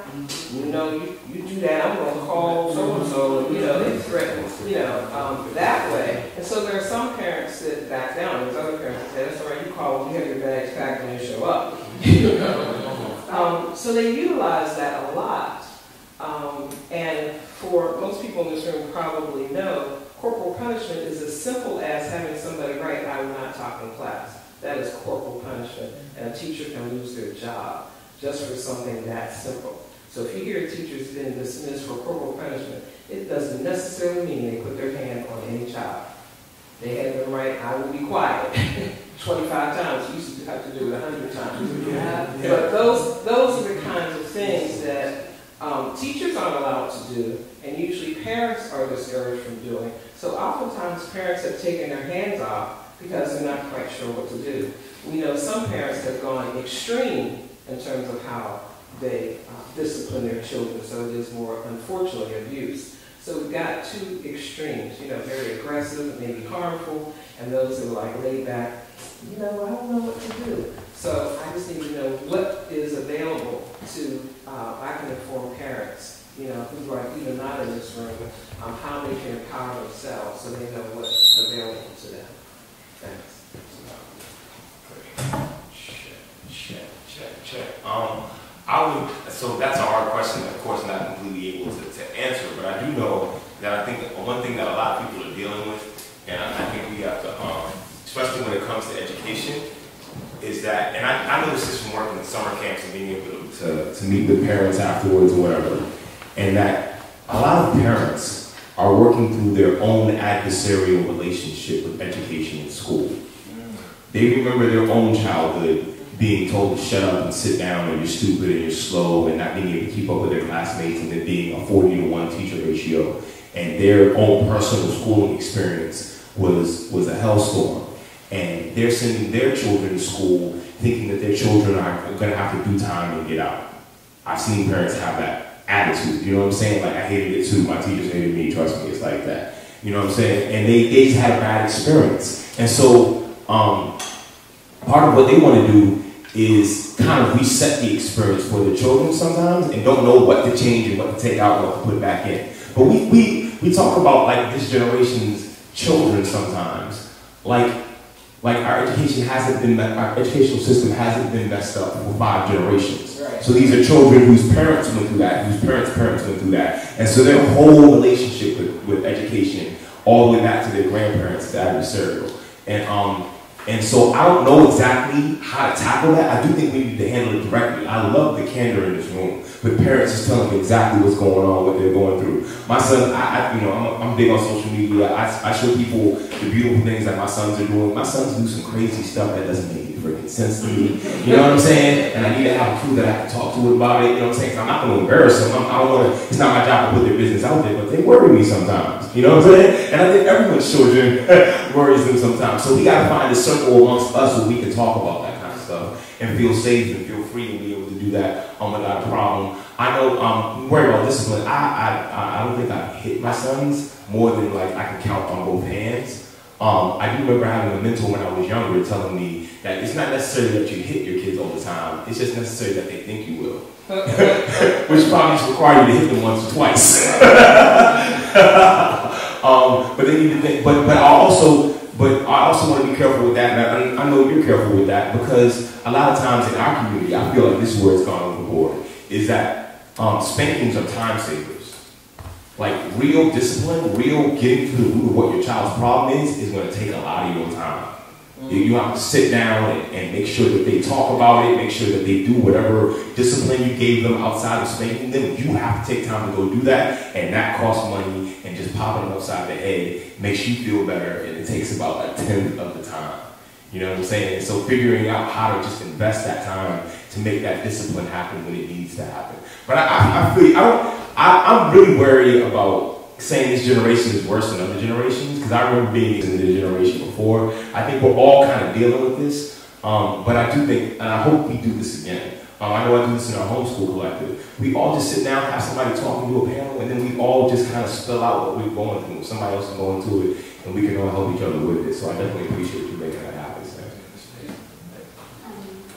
I also want to say, if you wanted to make it happen, also, and this level is important because community and neighborhood is important.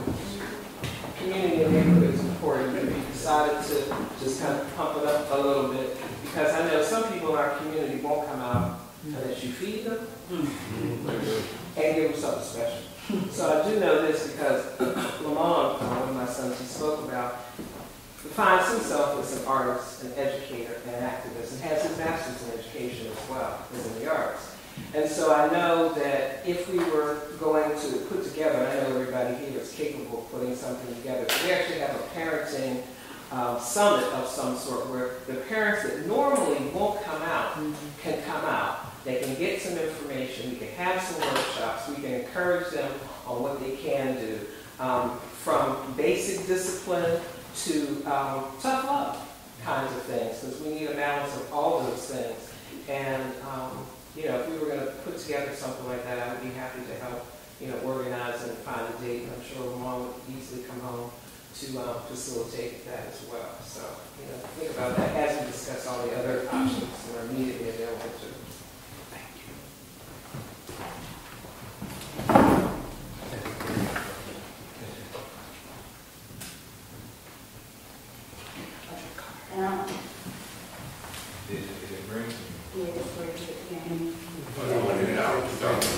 Okay. So first, I want to say that can definitely happen. The Parent Summit, and we'll be in touch. The center is my main client, and we would love to do something like that, and we definitely can pull that together. And so it took everything, when I talked to Sam about this parent, for me not to put my own self in the pen, because we probably be talking all, you know, because there's so many issues, and I realized the need. So it's just a couple of things. I have a very large family. I have 8 girls, 3 boys, and 9 grands. We have our own logo, Palm Squad, and our family is just that. It's a family. And I think I'm very unconventional. I've probably done a lot of things wrong, but I know I've done a lot of things right.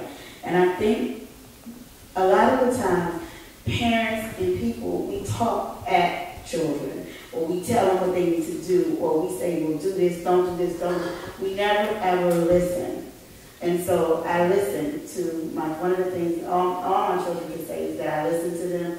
You'll hear things you don't want to hear. You have to be open to hear those things. But if you talk to your children, they will talk to you.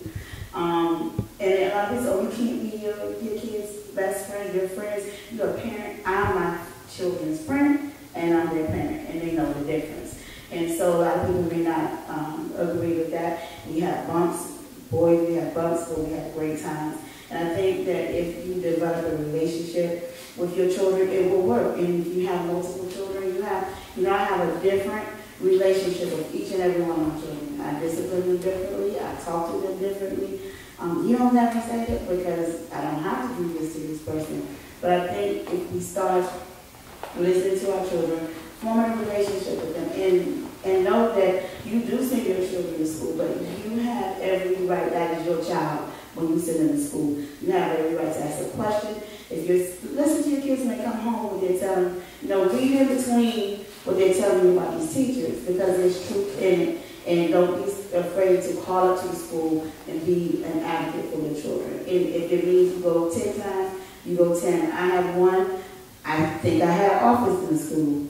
And I was okay. I went into the school, into the classroom. She told a teacher what she was not going to do. And so we have to let kids know what behaviors, what options. You don't get those options. And so we can talk for days, but I think one of the most important things is to listen to our children. And they will tell you what they need. And just don't tell them, always talk at them.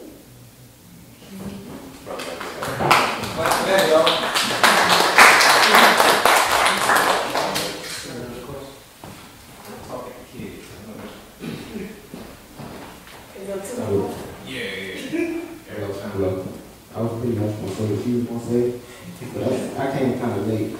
But I see a couple things going on. I'm not in DC no more, I'm in PG. But what I see is them taking away the community centers and stuff like that, so the kids can't go outside and express themselves. I am old school too. I'm 36. I have 2 boys. One's actually 16. And the thing is, we can't get to a point where we be so disciplined that we do forget to listen. I don't believe in, unless you disrespect women or something like that, but I think hitting your child comes from not our mentality, so I don't really do it. I'm more of a teacher. His mother's a disciplinary, I'm a teacher. That's what I do. And I had to redevelop the relationship with my son because I had spent 10 years in prison for this particular struggle. So I was gone for quite a minute. So what I had to do was you know, sit down and actually let him be himself. He can't hide. One thing I have to teach him is don't hide yourself from your father. Because whatever that you're trying to do or trying to be or think that you're trying to be, I have already have done that. So it does not work. Whatever you're listening to and you're trying to be or whatever the case may be, I've already been through it, so you don't have to. So, you know, you can come to me and tell me anything that's positive. And over time, in the 5 years since I've been out of prison straight, and over the 5 years, we developed in that friendship, fatherhood, it actually is working for the best. I had to go to school on my off days, twice a week. I had to go to the school and I sat in the classroom with myself in the back of the class, you know, to see what they're teaching because I don't really know the school system. So I mean, watch what's going into my son's mentality because after he comes from there, he's gonna come home to another school, and that's the school itself. But and I think that we need to help with the community centers again because there's the basketball leagues, they have a little football leagues, but it's very slim. You know, if you know this little girl, they don't go outside and double dutch. There's no cheerleaders. Well, there's nothing for them to do. So that's why this generation is so lazy and sit in the house playing the PlayStation, the laptops and stuff like that because they don't have nothing to do. If you go outside, you know, there's a bunch of stuff outside to get into, but it's the wrong thing to do most times, depending on where you live. But I think we need to advocate for more community centers. And the idea of the parents thing is definitely a good idea. I think we need to have more children here because we need to actually listen to them. Instead of us talking and we're listening to each other, we need to actually listen to them. Good point.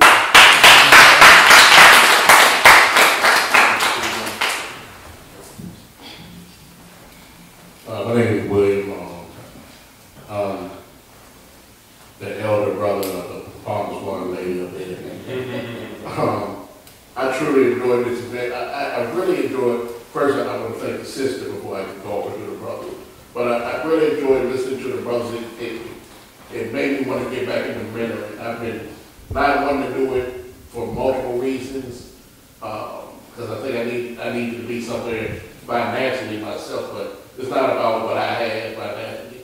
It's about what I can give. Right. And the variety of brothers that's on this panel, we have the homeschooler, the university, we have the principal, we have the moderator, you have Brother Copeland, and I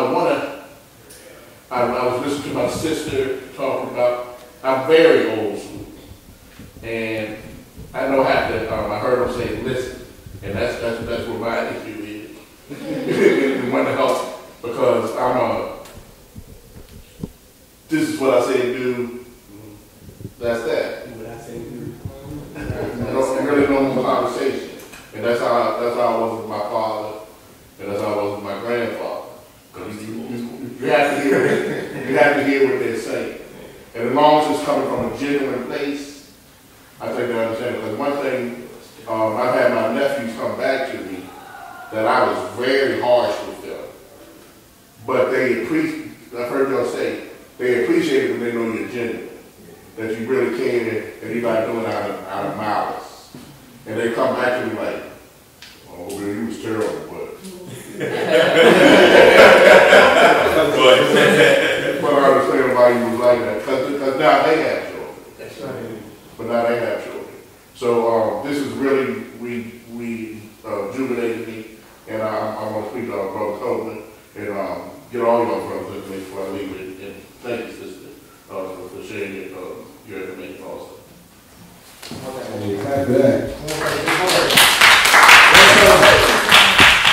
And I acknowledge we had many panelists. It was Mama Monica Yuti. So what happened? She has a homeschool collective. It starts tomorrow, and it's called the Sankofa Homeschool Collective. DC is the biggest conglomerate of homeschool parents, African American homeschool parents. Like that's the model for homeschooling in the entire country. Right? Seriously, I've done my research. I've seen it. You know? So what happened was they're at a Dickler. Thank you. They're at a Dickler in Mount Rainier, there was a leak in one of the rooms, so she was up there all afternoon, all evening, and she couldn't make it. So I have to give her a shout out and I have to acknowledge her because she was actually featured in the city paper at one point. She's been featured like all over, like, you know, her and Mama Jessica, they have, you know, just done it in terms of just embodying self-determination when it comes to education. And it's actually where I met Brother Bomani. It's where I got the experience that got me at Paul. So I got to thank Mama Monica for that. We got to give her right. When I say I jumped out there in the homeschooling and the community caught me, I'm talking about Monica and Jessica. This is what you do, this is what you do, this is what you do. So yeah, definitely. I just want to say one thing. This is my parents. All right, this to the parents. I'm sticking up for the young brother. 6 plus 4 is 10. 7 plus 3, 5 plus 5. So just because they did it the right way. That's right. The lady. Everybody wants to that. I wanted to say thank you for this summit. I found out about it through St. Coast through Mama Monica. I am a homeschooler and new to homeschooling. I am a 2-generation mom, so I have a 24-year-old and then I have a 6, a 4, and a 2-year-old and twin grandsons. So I was a single mom, about 24-year-old, and I was the mom that I didn't want to have a baby. My friends around me had babies at 14, 15, and I got pregnant at 19. And it was my last year in 12th grade. I had teachers, she was an admin, and she would call me every morning to wake me up. I graduated pregnant with my son 6 months and walked across the stage. Wow. Say thank you to people like you all here. This panel is awesome. I wish more parents will be out at meetings like this. This place should be packed with parents and students. Really, this is awesome.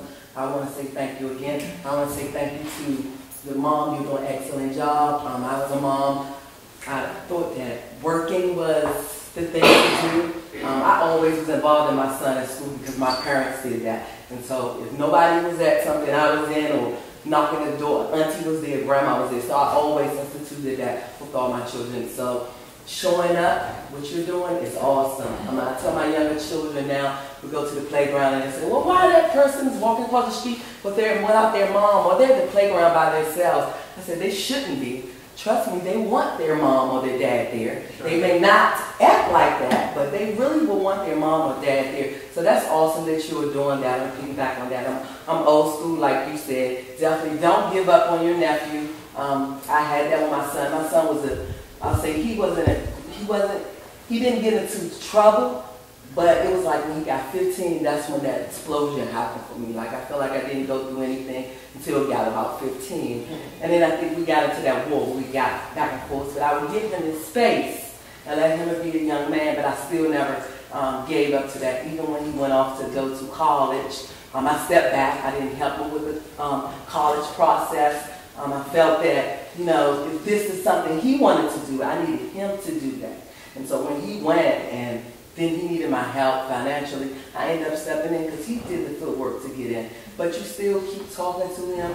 Don't give up. You know, change will always happen. And children, they don't know, you know, what they want, like you said. And his brain haven't developed. So just keep talking to him. You don't have to talk about college. Just talk about what you want to do. Like you said, look up what a sports manager is, but don't give up on him because he will come back and thank you one day and be, you know, loving towards him. So I see that with my son as he was older. When he was young, I felt working was all that I needed to do. I was a single mom, and I was replacing what I realized as I got older was I thought I was replacing what he was losing, which was his dad, the presence of his dad. And so I thought me working and giving him all these things was what he needed. And it really wasn't. And I got to when he was 15 and 16, I had to reevaluate myself why I was doing this, to replace that. And I had to sit down and be honest with him and tell him, I'm buying you these things, I'm doing this thing. He had everything he could want. That all the kids wanted to come to my house. I was an electrician. I made decent money. He didn't have anything, but he still will be doing things that he's not supposed to. And I thought that giving him these things would take away from those actions, but it didn't. And being able to talk to him, I think I opened up and was able to talk to him, and I saw transition happen in our relationship. And I'm proud of him now. He had 2 children early, but 24, but yeah, I'm still grateful. Come on, y'all, give her a hand, right? I got one question. It's a question. I don't even speak. I don't even mind. Okay. Is there any openings for a 7th grade in homeschool? So I'll give you my information. We'll let you know with Mama Monica. Basically, there's a whole bunch of different homeschool collectives. Like my sons are involved. They used to be part of Sankofa, which meets once a week on Fridays. My son's collective meets every day. There's another collective in Cheverly called the Cheverly Student Collective. There's a collective in Michigan Park called Chance Collective. They all operate differently. Some of them are drop-in programs. Some of them are just 2 days. Some of them are 5 days. Some people homeschool by taking their child, keeping the child with them for like 3 days, and then 2 different days finding other places to go. There's a lot of options. So before you leave, we'll make sure you send your information. I'll link you with Mama Monica. But yeah, we'll make that happen. All right, family. Oh, okay. Brother Tyler, We need to hear from the lawyer, that's for sure. All right, so peace, family. I wanted to touch on the part of, because I'm a mentor as well, you know, I'm an organizer also, but I did mentoring in Baltimore when I graduated from Morgan State up until this point, and still do mentoring around the DMV area. But to the point of teaching and listening to the youth, I had a 12-year-old in Baltimore City. He was on the west side of Baltimore, so Dolphin Street next to Pennsylvania Avenue. And I remember when I first met the family, it was a bit, he didn't talk to me, like really open up and talk to me until maybe like 3 months in.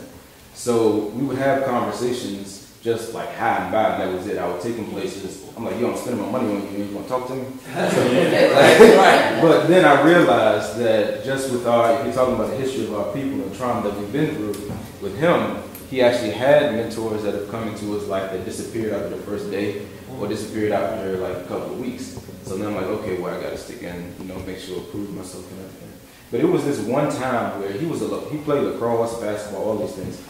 But it was one time where the mom called me and was like, yeah, you know, you need to talk to him because, you know, he's just out of control. I'm like, okay, he's talking back all this and that. I said, okay. So I go up, I pull up, and I see he's playing with his lacrosse stick. I said, give your mom the lacrosse stick, we're going to ride out. So he hesitated a bit, then he eventually gave it up. And so we drive, and he didn't say much to me the entire time. So we went by this, up in Baltimore by Morgan State, there's this man-made lake called Montebello Lake. So we went to Montebello Lake. I parked the car, I said, you want to talk? He was like, he didn't say anything. I said, okay. So I said, I'm going to sit here until you say something. So I sat there, we sat for maybe a good 20 minutes, and he got out of the car. And he sat like on the curb. I said, all right. Sat right beside him on the curb. And for another 10 minutes. And then eventually he said, no, man, nobody give a F about me. And I'm like, well, what do you mean by that? Man, people complain about coming to my games. They don't got to come to my games, all this and that. And I said, oh, okay. So we unpacked that a bit. And then he was like, well, you only doing this because you're getting paid for this. I'm like, bro, if you knew, like, how much money I'm spending on you without even saying, like, dropping down as to how much I'm spending, like, you would understand, like, this has nothing to do with, you know, the job that I had at the time, which I only was supposed to see him, I think, once a week for, like, an hour. And then his services ran out, like maybe a month and a half prior to this conversation. So technically, the company told me not to deal with the family at all. But I still stuck with him just because I didn't want to break up the relationship. So fast forward, I took him up to New York, because at that time, he's never been out of the state. So I took him up to New York. He was a baller, so I had him play on Rucker Park with some cats at Rucker Park. So he's downplaying the entire trip, like downplaying all this and that. So maybe like maybe like 3 weeks later, the mom calls and said, you know, this boy ain't shut up about Rucker Park? He's playing on Rucker Park? So now he is 20 years old. He's up in Baltimore. He was just commissioned by some official. I can't remember if it was the mayor or the governor, but to be on this youth panel. And now he's mentoring as well. And he just invited me to like one of the speaking. So to the point just about really understanding and allowing the children to speak their truth. You know, even with my nephew just went to a college up in Ohio. And I was talking to him because one of the things that we wanted to do, because I have an organization called the Movement for Black Power, one of the things that we wanted to do was create something that was like Teen Summit back in the day before the youth bring it back. And I asked him, I said, well, as a youth, what is it that we could do for you all? He says, well, the reason that we're getting into rap and the reason that we may be acting out on things is because we feel like, one, we're not being heard, and then two, we're not able to get the opportunities and get maybe the attention, basically, that we need. And I said, okay, so if I was to put you in a position of responsibility, would you be able to handle it? He was like, yeah, and I think that we would thrive in that, but right now it's like the older folks are not really valuing us and what we can do and really taking away our opportunities and cutting us off without even asking us what we want to do. So I think that's imperative and important. So for the mama here, for the nephew that you have, I would say really talking to him, being able to understand what his interests are, but at the same time, how I did with my nephew is if he has any issues or any problems, we'll talk it out like men, you know, and I'll ask him, he'll come to me all the time saying, well, what should I do with this and what should I do with that? And maybe it's the lawyer in me, but I'll unpack all of it and say, okay, well, let's take it step by step. What happens if you do X? What happens if you do Y? You know, because that builds character, that he understands what it is to make decisions, he understands what it is to be a man. So sticking true to that and just building a community. I just want you guys to give yourselves a hand too, pressing your way here. Come on, y'all, give yourselves a hand. And responding and engaging, that's awesome.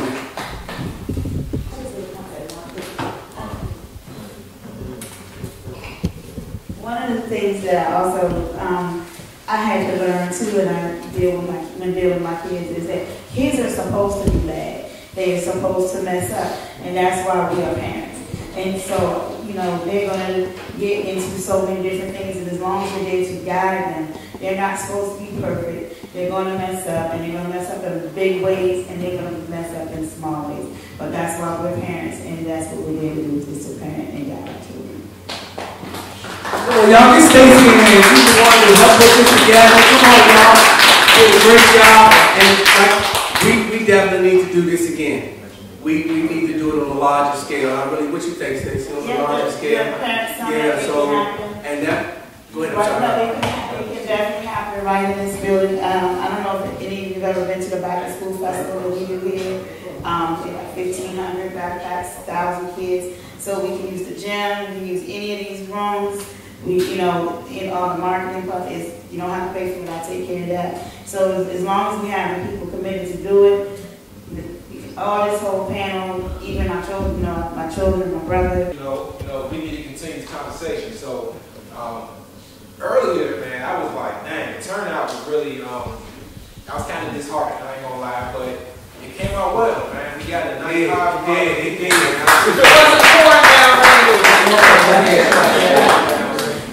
So please sign that list as it goes around, and you know, come back next time, spread the word. Shout out to Monica, you know, whoever else spread the word. Y'all take it easy, y'all. Peace and blessings.